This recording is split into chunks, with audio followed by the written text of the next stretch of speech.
ఇక్కడ పెదకూరపాడులో ఇప్పుడు ఈసారి ఎమ్మెల్యేగా భాష్యం ప్రవీణ్ కావాలా లేదంటే నంబూరు శంకర్రావు కావాలా? భాష్యం ప్రవీణ్ కావాలా. భాష్యం ప్రవీణ్ కావాలా, ఎందుకంటే ఏం చెప్తారు కారణాలు? ఎందుకనేది ఏం చెప్తామంటే ఇంకా వాళ్ళ సొంత పార్టీ వాళ్ళు చేసుకోవటం, వాళ్ళకే పనులు చేయటం. ఇసుక మాఫియా, ఆ ఇసుక మాఫియా రోడ్లు పోసింది లేదు, మా ఊళ్ళో నీళ్లు లేవు, 3 చెరువులు నీళ్లు ఖాళీ చేశారు, తాగడానికి నీళ్లు లేవు, నీళ్లు పోసుకోవడానికి నీళ్లు లేవు.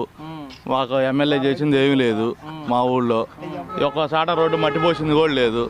ఏ శాలలో ఎమర్జెన్సీ పనులు చేయించినా కూడా కనీసం మట్టి రోడ్లు కూడా పోయలేదు. ఇంకా ఆయనకేమేస్తాం? టీడీపీ రావాలా, సంక్షేమం, అభివృద్ధి, పిల్లలకు ఉద్యోగాలు అన్నీ వస్తాయని ఆశ. భూముల వాల్యుయేషన్ పడిపోయింది, మరి భూముల వాల్యుయేషన్ లేకపోతే ఎక్కడి నుంచి అప్పు తీసుకురావాలంటే ఎవరు ఇస్తారు? అది మరి ఇక్కడ ఎన్ని ఓట్లు మెజారిటీతో గెలుస్తారు?